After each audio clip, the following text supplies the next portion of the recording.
Pero, matatawag ko rin siyang blood healer. Bakit ko pala nasabi yun? Kasi una, sa vision ko kasi nakikita ko na puro po kasi patayan. Andun yung madugo, andun yung masakit, basta na lang pinapatay.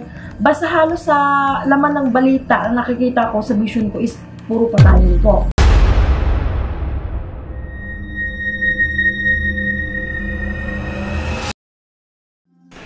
Hello po mga Kapi-TV, sa video na ito ay tatalakayin natin ang tatlong pangitain na nakikitilang napakadaming buhay sa isang probinsya na ito ayon sa mga visions ni Madam. Pero kung ikaw ay hindi pa nakasubscribe sa aking channel, baka naman.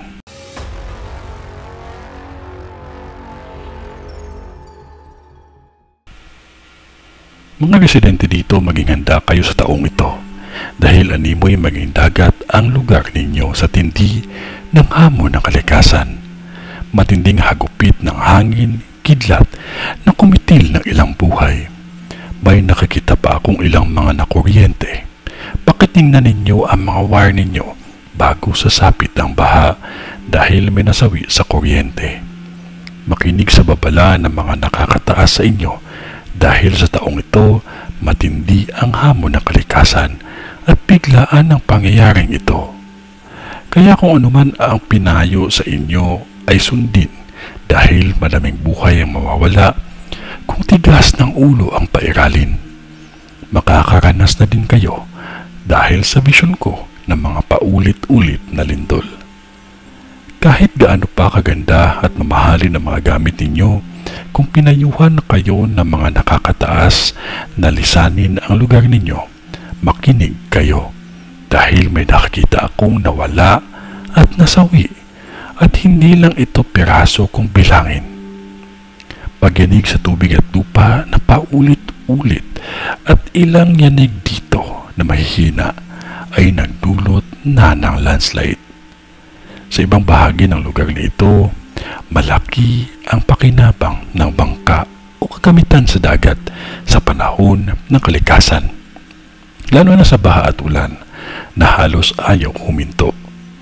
Isa ang lugar ninyo ang makakaranas ng matinding bagyo o bagsik ng kalikasan. Uulitin ko ulit, pakitingnan ninyo ang mga wire ninyo sa kuryente dahil pag hindi nyo ito aagapan sa araw ng baha, halos hindi mapilang ang mga nakuryente at may nakita pa ako sa loob ng bahay na halos lahat na kuryente dahil sa mga sirang wire at ayaw pa din lumikas. Kung ayaw ninyo mangyari ito sa inyo, agapan ninyo na ngayon pa lang. May nakikita akong isang tulay na mapipinsala o babagsak at masira. Gaya ng sinabi ko, ako ay tao lamang at Diyos pa din ang mas may alam sa lahat. Ang negatibong bisyon, huwag ninyong ikatakot o ikagalit. Tingnan niyo ito sa positibong pananaw upang tayo ay makapaghanda at makapag-ingat. Ang mundong ito ay pagmamayari ng Diyos na pinagamit lamang sa atin, ngunit ilan sa atin ay hindi pinapahalagahan.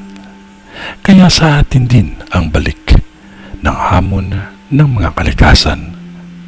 Ganun pa man, mahal pa din tayo ng Diyos dahil tayo ay binigyan niya ng babala upang tayo ay maligtas. Maging maingat lamang ang lahat at huwag makalimot ang manalangin palagi. Ito ay ang vision ni Madam sa Aklan. Sa ngalan ng Diyos Ama, ng Diyos Anak, at ng Diyos Espiritu Santo.